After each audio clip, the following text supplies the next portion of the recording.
Hello students, आज हम class 10 के चैप्टर 13 पृष्ठीय क्षेत्रफल और आयतन के बारे में पढ़ेंगे। जैसा कि क्षेत्रफल और आयतन, जैसे कुछ आकृतियों के क्षेत्रफल और आयतन के बारे में हम पिछली कक्षाओं में भी पढ़ चुके हैं। जैसे बेलन है, शंकु है, गोला है, अर्धगोला है, ये सब क्या होते हैं, वक्र पृष्ठ क्या होता है, संपूर्ण पृष्ठ क्या होता है, इन सब के बारे में हम पढ़ चुके हैं। लेकिन आज स्टार्टिंग कर रहे हैं तो हम उसके बारे में थोड़ा सा इंट्रोडक्शन देते हुए हम क्लास 10 के यहाँ पे सिर्फ सिलेबस में क्वेश्चनों को दिया गया है, क्वेश्चन सॉल्व किए गए हैं, कई फिगर मिला के क्वेश्चन बने हैं उनको सॉल्व किया गया है। लेकिन हम बेसिक कॉन्सेप्ट दे रहे हैं, जिससे जो 9th में आपका नहीं पढ़ा है या पिछली कक्षाओं में आप नहीं जान पाए हैं तो उसको भी जान जाए। तो सबसे पहले बात करते हैं बेलन की। बेलन कैसे होता है सबको पता होगा, लेकिन बेलन या सिलेंडर जिसको कहते हैं वो फॉर्म कैसे होता है, बनता कैसे है, इसके बारे में हम बताते हैं। जैसे मान लीजिए कोई एक आयत है, ये एक आयत है। आयत की किसी एक भुजा को, चाहे लंबाई को चाहे चौड़ाई, आयत की किसी एक भुजा को, चाहे लंबाई को चाहे चौड़ाई को, के परितः घुमाने पे जो आकृति बनती है वो क्या कहलाती है, आयत। जैसे मान लीजिए लंबाई को फिक्स कर दें, ये वाली साइड हमने क्या कर दी, फिक्स कर दी, और इसको रोटेट कराएं।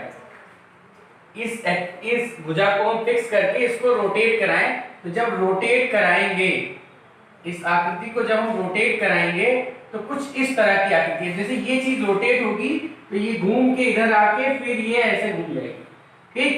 जब रोटेट होगा किसी आयत को लंबाई के परितः जब हम घुमा रहे हैं तो जो आकृति बन रही है वो क्या बन रही है, बेलन बन रही है। जैसे समझते हैं फिगर हम ऐसे, जैसे ये आयत है, ये क्या है, आयत। इस भुजा को अगर हम फिक्स कर दें और इसको रोटेट करें, तो रोटेट कराएं तो देखिए नीचे जो है ये एकदम मेरे ये बिंदु फिक्स रहेगा और ये त्रिज्या का काम करेगा और नीचे देखो एक सर्किल बनेगा। इसी तरह ऊपर भी एक सर्किल बनेगा और ये रोल होके ऐसे आ जाएगा, ठीक है। तो ये एक आकृति बन जाएगी जो कि इस टाइप से होगी आपकी, जैसे ये तो ये आकृति एक बन जाएगी। जब हम किसी आयत को लंबाई या चौड़ाई के परितः घुमाएंगे तो ये जो आकृति बनेगी वो क्या कहलाएगी, बेलन, ठीक। ऊपर भी सर्किल रहेगा, नीचे भी सर्किल रहेगा और ये कर्व टाइप का बनेगा। अगर हम चौड़ाई के परितः घुमाएं तो चौड़ाई के परितः मतलब इसको फिक्स कर देते हैं, इसको हमने फिक्स कर दिया, अब ये रोटेट होके इधर आ जाएगा, यानी ये ऐसे बनेगा।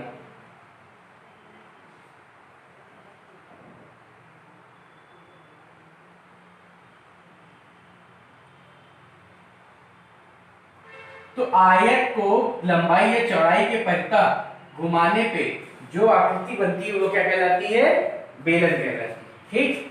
आयत को लंबाई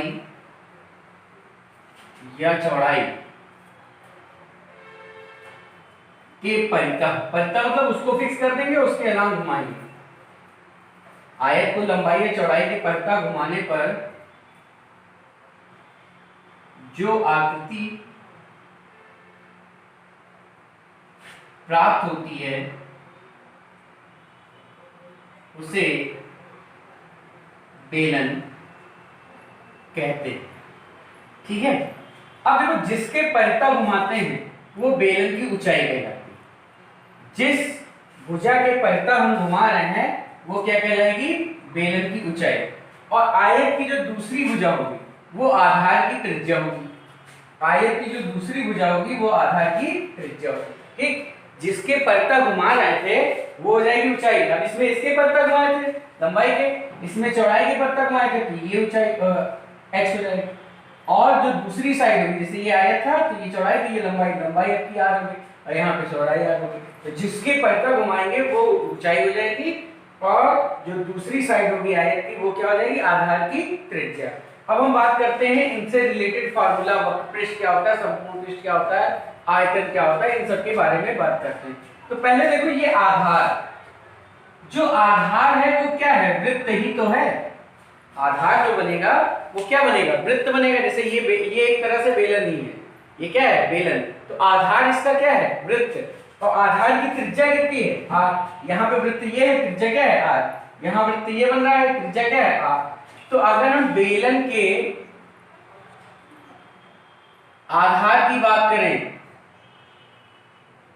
तो वो वृत्त होगा, और बेलन के आधार की परिधि क्या होती है 2 पाई, त्रिज्या अगर r है तो r होगी। ठीक, ऐसे ही बेलन के आधार का क्षेत्रफल, तो जो वृत्त का क्षेत्रफल होता है वही बेलन के आधार का क्षेत्रफल होगा। त्रिज्या r है तो क्षेत्रफल क्या होगा पाई r स्क्वायर। ठीक, अब बात करते हैं बेलन का वक्रपृष्ठ, ये क्या होता है और इसका फॉर्मूला क्या होता है। बेलन का वक्रपृष्ठ ऐसा पृष्ठ जो वक्र के टाइप का हो, जैसे ये जो हम इस समय छू रहे हैं ये क्या है बेलन का वक्रपृष्ठ। ये क्या है बेलन का वक्रपृष्ठ, घूमा हुआ पृष्ठ, वक्र टाइप का पृष्ठ। तो ये जो पृष्ठ है, जैसे ये पृष्ठ जो आपको व्हाइट दिख रहा है इस समय, ये क्या है घूमा हुआ है, ठीक है, गोल टाइप का है, वृत्त टाइप का है। तो ये जो पृष्ठ है ये क्या कहलाएगा वक्र पृष्ठ। ठीक, और इसका फॉर्मूला होता है 2 पाई r h। और एक होता है बेलन का संपूर्ण पृष्ठ। तो संपूर्ण पृष्ठ क्या होता है, संपूर्ण पृष्ठ मतलब नाम से ही क्लियर है, पूरा, चाहे वो वक्र हो चाहे वो समतल हो। ये क्या है समतल, एकदम प्लेन, ये क्या है समतल है। तो संपूर्ण पृष्ठ में वक्र पृष्ठ भी आएगा और ये समतल वाला भी आएगा। तो वक्र पृष्ठ क्या होता है 2 पाई r h, और समतल वाला, समतल क्या है ये देखो वृत्त वाला जो है समतल है, इधर भी होगा इधर भी। तो समतल ये चीज हम छू रहे हैं वो क्या है पाई r स्क्वायर, क्षेत्रफल ये छू रहे हैं वृत्त का, तो पाई r स्क्वायर, ये 2 है, नीचे भी है ऊपर भी, तो वक्रपृष्ठ प्लस समतल वाला दोनों मिला के संपूर्ण पृष्ठ। अगर 2 पाई r कॉमन ले लेंगे तो बचेगा r प्लस h, तो ये हो गया संपूर्ण पृष्ठ। बात करते हैं बेलन के आयतन की। तो बेलन का आयतन क्या होता है, बेलन का आयतन का, जैसे ये मान लीजिए आपका एक कमरा है, तो कमरे में आयतन का तात्पर्य क्या है जो हवा आ सकती है या जितना मटेरियल इसमें रखा जा सकता है, या जिसमें जितना पानी भरा जा सकता है, वो क्या बताता है आयतन। यानी वह क्षेत्र जिसमें वो मटेरियल जितना से ज्यादा, जैसे अगर मान लीजिए मार्कर खोखला है तो इसमें कितनी इंक भरी जा सकती है या कितना मटेरियल डाला जा सकता है। अगर भरतू है तो कितने मटेरियल से बना है, दो चीजें हैं, या तो खोखला होगा या तो भरतू होगा। तो जब भरतू है तो कितने मटेरियल से बना है। आयतन को हम छू नहीं सकते, वक्रपृष्ठ को छू सकते थे, समतल वाला भी छू सकते थे, संपूर्ण पृष्ठ छू सकते हैं। जैसे अगर हमको पॉलिश करनी है तो हम किस पे करेंगे पृष्ठ पे करेंगे, और मटेरियल अगर भरना है इसमें या कितने मटेरियल से ये बना है ये जानना है तो कौन बताएगा आयतन। ठीक है, तो आयतन होता है पाई r स्क्वायर, क्षेत्रफल होता है इंटू h, ये हो जाएगा इसका आयतन। ठीक, तो बेलन कैसे बनता है, बेलन के आधार की परिधि क्या होती है, बेलन के आधार का क्षेत्रफल क्या होता है, बेलन के वक्रपृष्ठ क्या होता है, संपूर्ण पृष्ठ क्या होता है आयतन। बेलन में इतनी चीज हमको जाननी रहती है। बेलन बनता कैसे है ये भी ध्यान रखना है हमको। ठीक है, तो इतनी चीज हमने बेलन में देखी। ठीक, एक बार हम फिर से रिवाइज करते हैं। आयत को लंबाई या चौड़ाई के परता घुमाने पे जो आकृति बनती है वो क्या कहलाती है, बेलन कहलाती है। बेलन के आधार की परिधि 2 पाई r, बेलन के आधार का क्षेत्रफल पाई r स्क्वायर, बेलन का वक्रपृष्ठ 2 पाई r h, बेलन का संपूर्ण पृष्ठ 2 पाई r ब्रैकेट में r प्लस h, और बेलन का आयतन पाई r स्क्वायर h होता है। अब हम बात करते हैं शंकु या कोण की। अब देखते हैं कोण कैसे बनता है। तो अगर कोई समकोण त्रिभुज की बात करते हैं, जैसे मान लीजिए समकोण त्रिभुज है, ठीक है, समकोण त्रिभुज, और लंब के परितः मतलब इसको फिक्स कर दे, इसके परितः इसको घुमाया जाए, तो जब इसके परितः घुमाएंगे तो जो आकृति बनेगी वो क्या कहलाएगी, शंकु कहलाएगी। जैसे इसके परितः घुमाएंगे तो ये चीज घूम के यहां से जाके फिर वहीं पे मिल जाएगी। ठीक है, अब ये एक सर्किल ही होता है लेकिन हमको बोर्ड पे बनाना है तो ये इस टाइप से ही दिखेगा। ठीक है, तो अब देखो हो सकता है जैसे हमने इसके परितः घुमाया और आधार के परितः घुमाते, तो अब आधार के परितः घुमाते तो ये फिक्स हो जाता है और ये चीज घूम के इधर ऐसे आ जाती है। ठीक है, तो ये इस टाइप से बनता है। तो चाहे हम आधार के परितः घुमाए चाहे लंब के परितः घुमाए किसी समकोण त्रिभुज को, तो जो आकृति बनेगी वो क्या कहलाएगी? शंकु। एक बार हम इस फिगर से चित्र कागज से भी बता देते हैं आपको। जैसे ये मान लीजिए समकोण त्रिभुज है, ये क्या है? समकोण त्रिभुज। अब ये हमने फिक्स किया, और जब इसको फिक्स किया और ये रोटेट कराएंगे, नीचे वाली चीज ये देखिए, ये फिक्स है, ये नहीं हल्ला, और ये रोटेट होके ये ऐसे घूम के फिर इसे एक सर्किल टाइप का बनाएगा। नीचे क्या बनेगा? सर्किल, और ये चीज गोल होके ऐसे घूम के आएगी। तो जैसे जोकर की टोपी होती है या आइसक्रीम का आपने कोन देखा होगा, वो उस टाइप की एक आकृति बन जाएगी। कब बनेगी? जब हम किसी समकोण त्रिभुज को आधार या लंब के परता घुमाते हैं, तो जो आकृति बनती है वो क्या कहलाती है? शंकु। किसी समकोण त्रिभुज को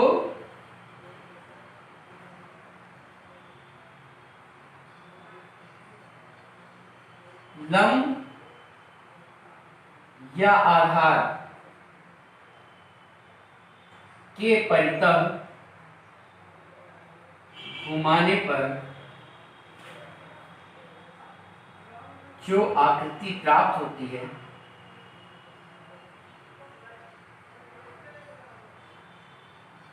उसे शंकु कहते हैं। ठीक। अब देखो, जिसके परितः घुमाए हैं वो ऊर्ध्वाधर ऊंचाई, जिस भुजा के परितः हमने घुमाया है वो ऊर्ध्वाधर ऊंचाई है। अगर लंब के परितः घुमाया है तो लंब हो जाएगी, और आधार के परितः घुमाया है तो आधार हो जाएगी। और लंब और आधार में जो बचेगी वो आधार की त्रिज्या हो जाएगी। वो क्या हो जाएगी? आधार की त्रिज्या। और समकोण की जो तीसरी भुजा थी वो तिरछी ऊंचाई यानी L से डिनोट करेगा, स्लैंट हाइट। तो जो समकोण त्रिभुज था उसमें एक चीज हो जाएगी H और एक चीज हो जाएगी R और ये हो जाएगा L। तिरछी ऊंचाई इसको कहते हैं, स्लैंट हाइट, इसलिए L से डिनोट करते हैं। ये ऊर्ध्वाधर ऊंचाई हो जाएगी और ये आधार की त्रिज्या हो जाएगी। ठीक। अब आधार की त्रिज्या अगर इसमें ले तो ये हो जाएगी, ऊर्ध्वाधर ऊंचाई ये हो जाएगी और स्लैंट हाइट ये हो जाएगी। तो ये एक समकोण त्रिभुज था। तो पाइथागोरस प्रमेय से अगर कर्ण हमको निकालना है तो कर्ण बराबर क्या हो जाएगा? लंब स्क्वायर प्लस आधार स्क्वायर। और अगर लंब निकालना है तो कर्ण का स्क्वायर माइनस आधार का स्क्वायर, और अगर r निकालना है तो l square minus h square. यानी अगर हमें कोई तीन चीजें हैं l h r, इन l h r में अगर l नहीं पता है तो इस फॉर्मूले से, h नहीं पता है तो इस फॉर्मूले से, l नहीं पता है तो इस फॉर्मूले से हम निकाल सकते हैं। ठीक। यानी अगर हमें इन तीनों में से कोई दो चीज भी पता है तो तीसरी चीज आराम से हम निकाल सकते हैं। अब बात करते हैं वक्र पृष्ठ की। अब पहले हम आधार देखते हैं। बेलन का आधार क्या है? तो वो भी एक सर्किल ही है। जैसे आइसक्रीम का आपने कोन देखा होगा तो जो खुला भाग होता है वो कैसा होता है? सर्किल। तो बेलन के आधार की अगर परिधि पूछे तो तुम्हें सर्किल ही बता देना, सर्किल की परिधि बता देना। अब त्रिज्या r है तो परिधि क्या हो जाएगी? 2πr। ऐसे ही बेलन के आधार का क्षेत्रफल पूछा जाए तो वही वृत्त का क्षेत्रफल, अगर त्रिज्या r है तो वृत्त का क्षेत्रफल क्या होता है? πr square. बेलन के वक्रपृष्ठ की बात करते हैं तो वक्रपृष्ठ देखो, जो आपने कोन देखा होगा आइसक्रीम का ऑरेंज कलर वाला, तो जो ऑरेंज भाग आपको दिखता है वो वक्र के शेप में होता है। या जोकर की टोपी जब होगी तो जो टोपी का ऊपर वाला हिस्सा होता है वो वक्र के शेप में होता है, गोल गोल होता है। ठीक है। जैसे ये जो हिस्सा होता है, ये आपने ये हिस्सा देखा होगा, ये ऐसे गोल गोल होता होगा, चारों तरफ होता है। ये जो है ये क्या कहलाता है? वक्रपृष्ठ। क्या कहलाता है? वक्रपृष्ठ। वो क्या होता है? πr l। और संपूर्ण पृष्ठ होगा तो उसमें ये भी ऐड हो जाएगा, और ये क्या है? सर्किल है, यानी πr स्क्वायर और ऐड हो जाएगा। ठीक। तो अगर हम बेलन के संपूर्ण पृष्ठ की बात करेंगे तो उसमें πr l तो रहेगा ही रहेगा, प्लस समतल वाला यानी πr स्क्वायर और ऐड हो जाएगा। तो अगर हम πr कॉमन ले लें तो r प्लस l ये हो जाएगा। आयतन, अगर हम आयतन की बात करें तो इसमें कितने मटेरियल, अगर ये भरतू है, ठीक है, भरतू है तो कितने मटेरियल से बना है? जैसे लट्टू टाइप का हो तो देखो उसमें कहीं खोखला नहीं होता, तो अगर भरतू है तो कितने मटेरियल से बना है, या खोखला है तो कितनी आइसक्रीम आ सकती है, कितना पानी भरा जा सकता है, कितना पदार्थ रखा जा सकता है, वो कौन बताता है? आयतन। और आयतन होता है 1/3 πr² h। ठीक है। तो ये बेलन कैसे फॉर्म होता है? किसी समकोण त्रिभुज को लंब या आधार की परिता घुमाने पर जो आकृति प्राप्त होती है उसे क्या कहते हैं? शंकु। और आपने देखा कि वही पाइथागोरस प्रमेय से हम देखें तो एल एच आर तीनों में से अगर कोई दो चीज भी पता हो तो तीसरी चीज हम आराम से निकाल सकते हैं। आधार इसका भी वृत्त की तरह होता है तो आधार की परिधि और वृत्त का क्षेत्रफल, बेलन के आधार का क्षेत्रफल वही वृत्त के क्षेत्रफल और वृत्त की परिधि ही होता है। ठीक, बेलन का वक्र पृष्ठ यानी जो ऊपर वाला भाग होगा, जैसे आइसक्रीम का कोन आपने देखा तो ऑरेंज कलर का जो होता है वो पाई आर एल होता है। ठीक, और बेलन का संपूर्ण पृष्ठ में हम नीचे वाले सर्किल भी ऐड कर देंगे, यानी पाई आर स्क्वायर भी ऐड कर देंगे वक्र पृष्ठ में, तो आ जाएगा पाई आर ब्रैकेट में आर प्लस एल। और आयतन जितने मटेरियल से वो बना है या जितना मटेरियल हम रख सकते हैं उसमें, ठीक है, वो क्या कहलाता है? आयतन। तो वो होता है 1/3 पाई आर स्क्वायर एच। तो ये आपका कंप्लीटली इतनी चीजें आपको शंकु के बारे में पता होनी चाहिए। अब देखते हैं गोला। तो जो गोला है, अब जैसे बहुत लोग गोले और वृत्त में कंफ्यूज रहते हैं। वृत्त अलग चीज है, गोला अलग चीज है। जैसे एक सिक्का होता है तो ये वृत्त मान लिया जाता है, या सीडी आपने देखी होगी, सीडी प्लेयर का जो सीडी होता है जो लगाया जाता है वो एक क्या है?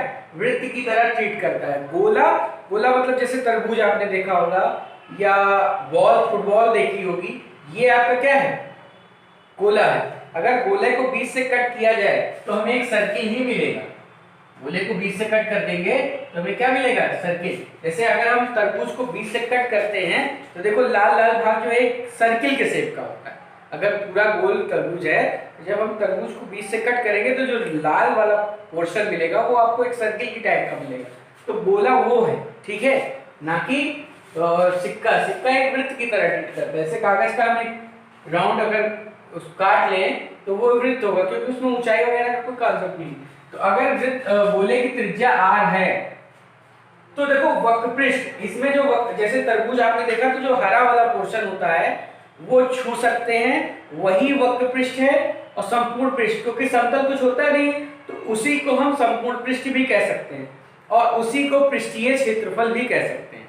चाहे वक्र पृष्ठ कहें, चाहे संपूर्ण पृष्ठ कहें, चाहे पृष्ठीय क्षेत्रफल कहें, गोले में ये तीनों चीज एक ही होती है। और वो होती है क्या? 4 पाई आर स्क्वायर होती है, 4 पाई आर स्क्वायर। ठीक, आयतन क्या होता है?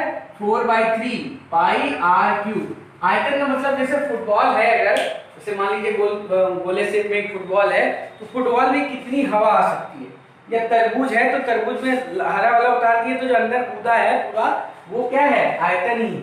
ठीक, जो हम छू सकते हैं, जैसे पेंट करना है तो वो वक्र पृष्ठ पे करेंगे, और अंदर जो मटेरियल है या जितने मटेरियल से बना है वो क्या है? आयतन है। ठीक ठीक, इसी तरह अर्धगोले की बात करेंगे तो अर्धगोला जब आधा हम तरबूज काट देते हैं तो देखो नीचे वाला जो लाल पोर्शन दिखता है वो समतल हो जाता है।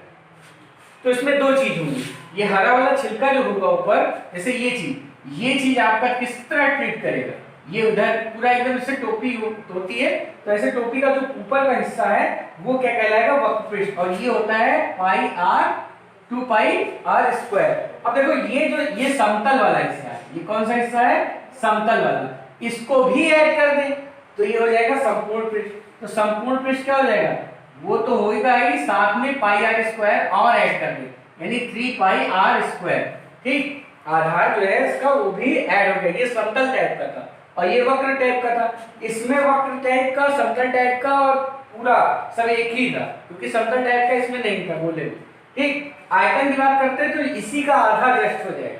अगर हम इसको कट करेंगे तो आधा पोर्शन जो होगा वही संपूर्ण पृष्ठ हो जाएगा, 2/3 पाई आर क्यूब। तो इस तरह हमने देखा बेलन की सारी चीजें, शंकु, गोला और गोला। ऐसे ही खोखला बेलन हो सकता है, ठीक है, और खोखला गोला भी हो सकता है जिसको गोलीय कोष कहते हैं। ठीक, और घन घनाभ के बारे में भी आपने पढ़ा है, घन घनाभ का क्या होता है? संपूर्ण पृष्ठ। इन सब चीजों की यूज होगी इस क्वेश्चन में। ठीक है, तो इन सारी चीजों को आप रिवाइज कर लीजिएगा, और सारे फॉर्मूले क्या चीज क्या होती है, वक्र पृष्ठ क्या होता है, आयतन क्या होता है, इन सब के बारे में जानना बहुत जरूरी था। ठीक, तो अब इतनी चीजें जानने के बाद अब हम देखते हैं ठोसों के संयोजन का पृष्ठीय क्षेत्रफल। जैसे अभी हमने अलग अलग आकृतियों के बारे में पढ़ा था, उसका वक्र पृष्ठ देखा था या पृष्ठीय क्षेत्रफल देखा था। अब संयोजन यानी 2 फिगर या 3 फिगर आपस में, 3 आकृतियां आपस में मिली हो तो हम पृष्ठ कैसे निकालेंगे, या पृष्ठीय क्षेत्रफल। पृष्ठीय क्षेत्रफल जो पृष्ठ होता है उसका क्षेत्रफल। तो जैसे ये पहली आकृति है, तो आप देख रहे हैं ऊपर ये शंकु है, ऊपर क्या है, शंकु, और नीचे एक अर्धगोला है, ठीक। तो अगर हमको इसका पृष्ठीय क्षेत्रफल निकालना होगा तो हम शंकु का क्या निकालेंगे, वक्रपृष्ठ, क्योंकि वक्रपृष्ठ ही दिख रहा है। जब ये दोनों हम मिला देंगे तो हम सिर्फ जैसे ये जो शंकु होता है उसका ऊपरी भाग ही छू सकते हैं, यानी क्या छू सकते हैं, वक्रपृष्ठ, और अर्धगोले का क्या छू सकते हैं, उसका भी वक्रपृष्ठ। और अगर इन दोनों को ऐड कर देंगे तो ये जो आकृति बनी है इसका हम क्या निकाल लेंगे, पृष्ठीय क्षेत्रफल। यानी अगर हमको पेंट करना है तो हम ये चीज पूरी पेंट कर पाएंगे, जो कि क्या है, शंकु का वक्रपृष्ठ, और ये चीज पेंट कर पाएंगे, वो क्या है, अर्धगोले का वक्रपृष्ठ। तो यानी इस आकृति का अगर पृष्ठीय क्षेत्रफल पूछे तो शंकु, जो ऊपर शंकु है, इसका वक्रपृष्ठ निकालना पड़ेगा, और नीचे जो अर्धगोला है उसका वक्रपृष्ठ निकालना पड़ेगा, ठीक। ऐसे सेकंड आकृति में बात करते हैं। तो देखो ये नीचे क्या है, बेलन है, तो हम बेलन का क्या चीज छू सकते हैं, वक्रपृष्ठ, ठीक। और ये शंकु का क्या है, वक्रपृष्ठ। तो ये अब ये चीज हमको नहीं दिखेगी क्योंकि ये इसके ऊपर रखा होगा, उस चीज को हम छू नहीं सकते। तो ये हो जाएगा आपका शंकु का वक्रपृष्ठ, और ये हो जाएगा बेलन का वक्रपृष्ठ। अगर कहता है कि इस पोर्शन की भी बात करता है, इसको भी पेंट करने को कहता है, तो हम पाई आर स्क्वायर और ऐड कर देंगे, ठीक है। ये क्या है, ये एक तरह से बेलन का आधार है, ये क्या है, बेलन का आधार। तो अब क्वेश्चन में डिपेंड करेगा कि इसको भी वो इसकी भी बात कर रहा है कि सिर्फ इन दोनों की ही बात कर रहा है। जैसे टेंट बनाना है तो टेंट में नीचे कपड़ा नहीं लगता, ठीक, ये लगेगा और ये लगेगा, ठीक है। यानी शंकु का वक्रपृष्ठ निकाला जाएगा, बेलन का वक्रपृष्ठ। अब आकृति पे डिपेंड करता है, ऐसे मान लो कोई खिलौना है उसको पेंट करना है और अगर नीचे बेस दिया है तो हम बेलन का वक्रपृष्ठ भी ऐड करेंगे, बेलन का आधार, ठीक है, बेलन का आधार भी ऐड करेंगे। तो इस तरह पूरी आकृति का क्या निकल जाएगा, वक्रपृष्ठ या पृष्ठीय क्षेत्रफल। ऐसे इसकी बात करते हैं तो देखो यहाँ अर्धगोला है, उसका वक्रपृष्ठ और प्लस जैसे ये कमरा है तो कमरे में बेस नीचे नहीं पेंट करना है। अगर हमको पेंट करने की बात कर रहा है या कपड़े से टेंट से बनाना है तो हम क्या करेंगे, बेलन का वक्रपृष्ठ ले लेंगे और अर्धगोले का वक्रपृष्ठ ले लेंगे।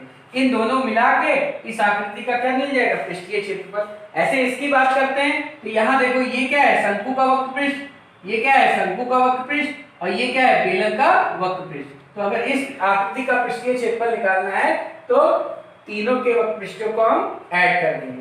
इसी तरह यहाँ पे भी हम देखते हैं ये अर्धगोले का वक्रपृष्ठ, ये अर्धगोले का वक्रपृष्ठ और ये बेलन का वक्रपृष्ठ। इन तीनों के अगर वक्रपृष्ठ को हम ऐड कर देंगे तो हमें इस पूरी आकृति का क्या निकल जाएगा, पृष्ठीय क्षेत्रफल। और इस तरह अगर आकृति बनी है यानी एक कोण है और एक अर्धगोला है तो दोनों के वक्रपृष्ठों को हम जोड़ देंगे तो हमें दोनों पूरी आकृति का क्या मिल जाएगा, पृष्ठीय क्षेत्रफल। अगर हम आयतन की बात करते हैं, अगर हम आयतन की बात करें तो आयतन में भी यही काम करते हैं, इसका आयतन प्लस इसका आयतन दोनों को जोड़ देंगे, आयतन निकल जाएगा। इसका आयतन और इसका आयतन दोनों का आयतन निकाल देंगे तो इस पूरी आकृति का हमें आयतन मिल जाएगा। अगर इसका जैसे पूछे इस कमरे में, जैसे इस रूम इस टाइप का कोई कमरा बना है तो नीचे हवा होगी और इसमें भी हवा होगी, तो इसका आयतन प्लस इसका आयतन निकाल देंगे तो हमें पूरी आकृति का क्या मिल जाएगा, आयतन। ठीक इसी तरह जितनी भी आकृति बनी होंगी, ठीक है, सबका अलग अलग आयतन निकाल के हम जोड़ देंगे तो हमें संयोजन यानी जो आकृति बनी है मिला के उनका हमें आयतन मिल जाएगा, ठीक। अब जब हम एक्सरसाइज में क्वेश्चनों की बात करेंगे तो क्वेश्चनों में क्या होता है, कभी कभी एक चीज मेल्ट करके दूसरी चीज बनाई जाएगी। जैसे हम कोन को मेल्ट करके शंकु बनाए या शंकु को मेल्ट करके कई कोन बनाए, ठीक है, या गोले बनाए, एक बड़े गोले को मेल्ट करके या गला के छोटे छोटे गोले बनाए। तो जब हम किसी वस्तु को गला के कई चीजें बनाते हैं, जैसे मान लीजिए इस गोले को हमने गलाया और इससे छोटे छोटे गोले बनाए, इससे हमने छोटे छोटे गोले बनाए, एक ही साइज के भी बना सकते हैं, अलग अलग भी बना सकते हैं। तो इसका जो आयतन होगा, इसका जो आयतन होगा वो इन सबके आयतन के योग के बराबर होगा। इसका जो आयतन होगा वो इन सबके आयतनों के योग के बराबर होगा। ऐसे समझ सकते हैं जैसे जग में पानी भरा है और उसको गिलास में हम छोटे छोटे गिलासों में पानी डाल देते हैं, तो हम ये देखते हैं कि जो पानी है जग का, जितना पानी इन जगों में था उतना ही इस गिलास में होगा। ठीक, इन गिलासों में जो जितना पानी होगा उतना ही इस जग में है। तो ठीक इसी तरह आयतन की बात करते हैं। अगर मान लो हमने एक बेलन है उसको गला के शंकु बनाया, उसको गला के क्या बनाए, शंकु बनाए, कई शंकु बनाए। ऐसे हम कई शंकु बनाते हैं, ठीक है, कई शेप में भी बना सकते हैं शंकु, गोला, बेलन, कई चीजें बना सकते हैं गला के, वो तो हम गला के कुछ भी चीजें बना सकते हैं। तो इन जो गला की जो आकृतियां बनेंगी या जो चीजें बनेंगी उनका आयतन और जिस वस्तु को गलाया गया है उनका आयतन बराबर होगा। यानी अगर हम इसका आयतन V1 माने, इसका आयतन V2 माने, इसका V3 माने और इसका V4 आयतन माने और जिस चीज से गला के बनाया गया है उसका आयतन कैपिटल V माने, तो V बराबर जो होगा वो V1 plus V2 plus V3 plus V4, यानी आयतन में कोई कमी नहीं होगी। जैसे हम देखते होंगे एग्जांपल के लिए, अगर हमने सुनार को 20 ग्राम का हार दिया, 20 ग्राम का क्या दिया, हार दिया, और उससे कहा कि हमें 10-10 ग्राम की 2 अंगूठी बना दो। ठीक, क्या कहा कि 10-10 ग्राम की 2 अंगूठी बना दो। तो जितना वेट यहां हम दिए थे उतना ही वेट लेंगे। ठीक है, जितना वेट दिए थे, तो यहाँ वेट की बात करते हैं। अगर एक ही जैसा पदार्थ होता है तो हम आयतन भी कह सकते हैं, यानी जितना आयतन हमने दिया उतना ही आयतन पिघल के हमें मिलेगा। ठीक है, तो इस तरह जब क्वेश्चन में पिघला कर कोई वस्तु बनाई जाती है तो हमको आयतन देखना होता है कि आयतन में कोई चेंज नहीं होता है। ठीक है, तो जब भी कोई वस्तु क्वेश्चन में अगर पिघला कर बात कर रहा है कि एक आकृति को पिघला कर दूसरी आकृति बनी है, तो हमको आयतन में कोई चेंज नहीं करना होगा।